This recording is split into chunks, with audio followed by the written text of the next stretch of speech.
വാക്കുകൾ കൂടുതലായി സർക്കാർ ഒപ്പമുണ്ട് എന്ന് നാഴികയ്ക്ക് 40 വട്ടം പറഞ്ഞുകൊണ്ടിരിക്കാതെ സർക്കാർ ഒപ്പമുണ്ട് എന്ന് എല്ലാ കാര്യങ്ങളിലും പ്രവർത്തിച്ച് കാണിക്കുക എന്നുള്ളതാണ് ഗവൺമെന്റിന്റെ ശൈലി.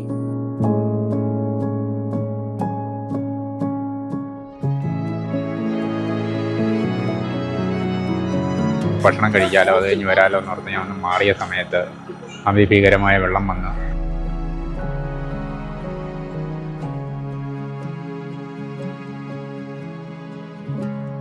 നമസ്കാരം. വെള്ളപ്പൊക്ക ദുരിതത്തിനിടയിൽ കണ്ട സങ്കടകരമായ ഒരു കാഴ്ചയായിരുന്നു ഒരു ക്ഷീര കർഷകന്റെ 11ഓളം പശുക്കൾ ചത്തുപോയത്. കോട്ടയം ജില്ലയിലെ തലനാട് പഞ്ചായത്തിൽ മേസ്തിരിപ്പടി എന്ന സ്ഥലത്ത് മീനച്ചിലാറിന്റെ തീരത്ത് താമസിക്കുന്ന അനിൽകുമാറിന്റെ ഉടമസ്ഥതയിലുള്ള 11 പശുക്കളാണ് വെള്ളപ്പൊക്കത്തിൽ ചത്തുപോയത്. അതേ തുടർന്ന് അദ്ദേഹം വലിയ വിഷമത്തിലായതിൻ്റെ ദൃശ്യങ്ങളൊക്കെ നമ്മൾ കണ്ടതാണ്. പക്ഷേ അദ്ദേഹത്തിന് ഇപ്പോൾ സാന്ത്വനവുമായി ക്ഷീരവികസന വകുപ്പ് രംഗത്ത് വന്നിരിക്കുകയാണ്. 4 പശുക്കളെയാണ് ക്ഷീരവികസന വകുപ്പിന്റെ നേതൃത്വത്തിൽ മന്ത്രി ബിന്ദു കൃഷ്ണ നൽകിയിരിക്കുന്നത്.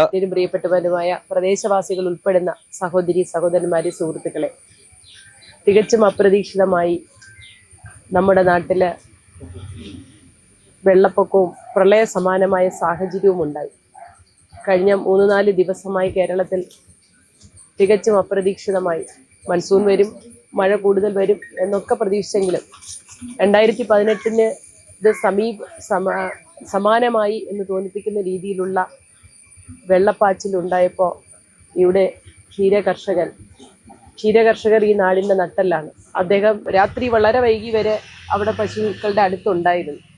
ഭക്ഷണം കഴിക്കാൻ വെളുപ്പാൻ കാലത്ത് 2 മണിക്ക് അല്ലേ വീട്ടിലേക്ക് പോയപ്പോൾ കഴിച്ചിറങ്ങിയപ്പോഴാണ് വലിയ ശബ്ദം കേട്ട് ഓടി ചെല്ലുമ്പോൾ കൺമുന്നിൽ ഇത്രയും പശുക്കളങ്ങ് പോവുക. എന്ത് ചെയ്യണമെന്നറിയാൻ വയ്യാതെ നിൽക്കുന്ന ഒരവസ്ഥ ഒരു മനുഷ്യൻ്റെ ഏറ്റവും വലിയ നിസ്സഹായ അവസ്ഥയാണ്. അവനവന് സംഭവിച്ചാലും വളർത്തുമൃഗങ്ങൾക്ക് സംഭവിച്ചാലും നമ്മുടെയൊക്കെ മനസ്സ് അങ്ങേയറ്റം വേദനിക്കും. പ്രത്യേകിച്ചും ജീവിതമാർഗം നിലച്ച് ഇനി എന്ത് എന്ന് കരുതി നിൽക്കുന്ന ഒരു ക്ഷീര കർഷകൻ്റെ മുന്നിൽ ആശ്വാസമായി എത്തുക എന്നുള്ളതാണ് ഒരു സർക്കാരിൻ്റെ ഉത്തരവാദിത്വം എന്ന തിരിച്ചറിവ് നിന്നുകൊണ്ട് തന്നെയാണ് ഞങ്ങൾ എത്രയും പെട്ടെന്ന് തൊട്ടടുത്ത ദിവസം ഇന്നലെ വാർത്ത അറിഞ്ഞ ഉടൻ തന്നെ അതിന് വേണ്ടുന്ന ക്രമീകരണങ്ങൾ നടത്തി. ബഹുമാനപ്പെട്ട ഇവിടെ പേര് വായിച്ചതുപോലെ KGOയും അതുപോലെ വെറ്റിനറി യൂണിവേഴ്സിറ്റി ടീച്ചേഴ്സും ഒപ്പം തന്നെ KLD ബോർഡും അതോടൊപ്പം ക്ഷീര മിൽമ ചെയർമാൻ ശ്രീ വത്സലംപിള്ള അദ്ദേഹത്തിൻ്റെ നേതൃത്വത്തിലും കേരള ഫീഡ്സിൻ്റെയും എല്ലാവരുടെയും ഞങ്ങളുടെ വകുപ്പുമായി ബന്ധപ്പെട്ട എല്ലാവരും തന്നെ ഈ കാര്യത്തിൽ യോജിച്ച് സമയബന്ധിതമായി അദ്ദേഹത്തിൻ്റെ മനസ്സ് ശ്രീ അനിലിൻ്റെ മനസ്സിനൊരു ആശ്വാസം കിട്ടണമെങ്കിൽ എത്രയും പെട്ടെന്ന് അതിനൊരു പരിഹാരം ഉണ്ടാകും. സാധാരണഗതിയിൽ ഇങ്ങനെയുള്ള നഷ്ടങ്ങളൊക്കെ വരുമ്പോൾ സർക്കാരിൻ്റെ ധനസഹായമൊക്കെ വരും, പക്ഷെ അതിന് സമയമെടുക്കും. അത്രയും സമയം വിഷമിക്കുന്ന അല്ലെ നിരാശപ്പെടുന്ന ഒരു മാനസികാവസ്ഥയിലേക്ക് അദ്ദേഹത്തെ തള്ളിവിടാതിരിക്കുന്നത് കൊണ്ടാണ് എത്രയും പെട്ടെന്ന് തന്നെ ഞങ്ങൾ ലഭ്യമായ സഹായങ്ങളുമായി ഇവിടെ ഓടിയെത്തിയത്. സത്യം പറഞ്ഞാൽ അങ്ങനെ ഒരു അവസ്ഥ അതൊരു വല്ലാത്തൊരവസ്ഥയാണ്. അതുകൊണ്ടാണ് മറ്റെല്ലാ പരിപാടിയും മാറ്റിവെച്ച് ഞാൻ ഉൾപ്പെടെ ഇവിടെ വന്നത്. ആ വിഷമത്തിൽ നിന്ന് ആ നിമിഷങ്ങളിൽ നിന്ന് അദ്ദേഹം കരകയറാൻ സമയമെടുത്തുവെങ്കിലും സർക്കാർ ഒപ്പമുണ്ട് എന്ന് പറയുന്നത് വെറും വാക്കല്ല. ഈ പ്രവൃത്തിയിലൂടെ വാക്കുകൾ കൂടുതലായി സർക്കാർ ഒപ്പമുണ്ട് എന്ന് നാഴികയ്ക്ക് 40 വട്ടം പറഞ്ഞുകൊണ്ടിരിക്കാതെ സർക്കാർ ഒപ്പമുണ്ട് എന്ന് എല്ലാ കാര്യങ്ങളിലും പ്രവർത്തിച്ച് കാണിക്കുക എന്നുള്ളതാണ് ഗവൺമെന്റിന്റെ ശൈലി. ഇന്ന് വെള്ളപ്പൊക്കത്തിൽ മരണപ്പെട്ടവർക്കുള്ള ധനസഹായവും ചികിത്സയിലുള്ളവർക്ക് ധനസഹായവും വീട് നഷ്ടപ്പെട്ടവർക്കും അങ്ങനെ എല്ലാ ധനസഹായവും ബഹുമാന്യനായ മുഖ്യമന്ത്രി പ്രഖ്യാപിച്ചിട്ടുണ്ട്. എല്ലാ തരത്തിലും കരുതലും ചേർത്ത് നിർത്തലുമായി കേരളത്തിലെ ഗവൺമെൻറ് മുന്നോട്ട് പോവുകയാണ്. അതിന് സഹായഹസ്തവുമായി കേരളത്തിലെ ജനങ്ങളുണ്ട്. സർക്കാർ സംവിധാനങ്ങൾ തന്നെ പ്രളയ സമാനമായ സാഹചര്യത്തെ നേരിടുവാൻ കേരളത്തിലെ സർക്കാർ സംവിധാനം തന്നെ പ്രവർത്തിക്കുന്നു എന്നുള്ളതാണ് ഈ തവണത്തെ പ്രത്യേകത.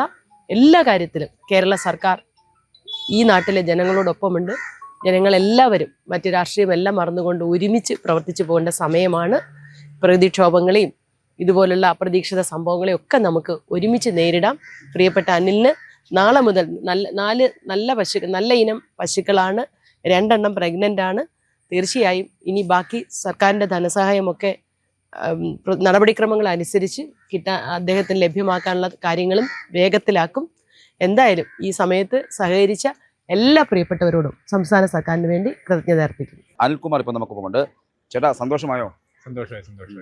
എനിക്ക് ആശ്വാസം പകർന്ന സർക്കാരിലേക്ക് എനിക്ക് നന്ദി പറയാനേ ഉള്ളൂ. അവരെല്ലാം കണ്ടറിഞ്ഞ് എന്നെ നേരത്തെ കാലത്തെ എത്തി എനിക്ക് ഒരു പോരായ്മയില്ലാതെ എന്നെ ഇത് സംരക്ഷിച്ചിട്ടുണ്ട്. എൻ്റെ നാട്ടിൽ വരികയും കാണുകയും പറയുകയൊക്കെ ചെയ്ത് വിളിക്കുകയൊക്കെ ചെയ്തതിനകത്ത് വളരെ വളരെ സന്തോഷം. ദൈവത്തോട് നന്ദി പറയുന്നു. ഈ പശുക്കളും 11 ചേട്ടൻ ആ സമയത്ത് ഇവിടെ ഉണ്ടായിരുന്നു. ഞാനിപ്പം കൂട്ടിലുള്ള ആളാണ്. ഉണ്ടായിരുന്നു. എനിക്ക് വയറ് നിറച്ച് ഭക്ഷണം കഴിക്കാമല്ലോ, അത് കഴിഞ്ഞ് വരാമല്ലോ എന്ന് ഓർത്ത് ഞാൻ ഒന്ന് മാറിയ സമയത്ത് അതിഭീകരമായ വെള്ളം വന്ന് അകപ്പെട്ടു പോയപ്പോൾ ഞാൻ ഭയന്ന് യാതൊരു അകുലനായി നിന്നതിൻ്റെ പേരിലാണ് എനിക്ക് ഈ സംഭവിച്ചത്. അല്ലാതെ മറ്റുള്ള രീതിയിലുള്ള രീതിയിലല്ല പശു നഷ്ടപ്പെട്ടത്. പശുവിനെ കടന്നു പോകാൻ പറ്റില്ലാത്ത കുറുക്കിട്ട് കിട്ടും. അതുപോലെ തന്നെ അതിനെ മാറ്റാനുള്ള സംവിധാനം മനുഷ്യരിൽ നിന്നും ഉണ്ടാകാതെ വന്നതിൻ്റെ പേരിൽ മൃഗത്തിന് നമുക്ക് അപാകത വന്നു പോയതാണ്. അതിനൊരു സ്വാന്തനം തന്ന സർക്കാരിനോട് എന്നും ഞാൻ നന്ദി കടപ്പാടുന്നു. പശുക്കൾ അങ്ങനെ കണ്ടു കഴിയുമ്പോൾ ചേട്ടന് നെഞ്ച് പൊട്ടിപ്പോയി. ഈ അങ്ങനെ ഈ വെള്ളത്തിലെ പശു മരിക്കൂ എന്നുള്ളത് ഞാൻ ജീവിതത്തിൽ പഠിച്ചിട്ടില്ല. അതുകൊണ്ട് നിങ്ങളൊക്കെ ചോദിക്കുന്നു കഷ്ടവും നഷ്ടവും ഒക്കെ പറയുമ്പം എൻ്റെ മനസ്സ് പൊട്ടിപ്പോകുന്നു. മരണം വിഷയമല്ല, വെള്ളത്തിൽ എനിക്ക് മരിക്കൂ എന്നുള്ള ഒരു ധാരണ എനിക്കില്ലായിരുന്നു. കാരണം പശുക്കൾ നീന്തി കിടക്കുമെന്നും കടൽ മാർഗം കരമാർഗം പോലെ പോകുമെന്നുള്ള ഒരു വിചാരം എനിക്കുണ്ടായിരുന്നതുകൊണ്ട് എനിക്കതിനകത്തില്ല. പക്ഷേ പശുവിനെ അടക്കുമ്പോഴും പശുവിനെ മറവ് ചെയ്യുമ്പോഴും ഒന്നും എനിക്ക് ദുഃഖമില്ല. നിങ്ങൾ ഓരോരുത്തരും ചോദിക്കുന്ന ചോദ്യത്തിന് ഇത് വന്നു. എനിക്കിന്ന് 2 ദിവസം പാല് കൊടുക്കാനുള്ള കഴിവ് കുറഞ്ഞു പോയതിൻ്റെ പേരിൽ നഷ്ടങ്ങളാണ്, കഷ്ടങ്ങളാണ്. വരുമാന മാർഗ്ഗങ്ങൾ നിലച്ചു. എത്ര ലിറ്റർ പാലുണ്ടായിരുന്നു? നമ്മൾ ഒരു പറയുകയാണെങ്കിൽ 100-125 ലിറ്റർ പാല് നമുക്കുണ്ടാകും വിറ്റ് നിൽക്കുന്ന സമയത്ത്. ഇടത്തരം പശുക്കൾ, രോഗശാന്തിയോ കാര്യങ്ങളോ ഒന്നും ഇല്ലാതെ കറന്നെടുക്കുന്ന പശുക്കൾ, കുടിപ്പിക്കാനും കുളിപ്പിക്കാനും കൊണ്ടു നടക്കാനും എല്ലാം പറ്റിയ പശുക്കൾ. അതിനകത്ത് 3 ഇനം പശുക്കളും മുന്തിയ പശുക്കളെല്ലാം ഉണ്ടായിരുന്നു. കൊച്ചു പശുക്കളാണെങ്കിലും പാലുണ്ടായിരുന്നു.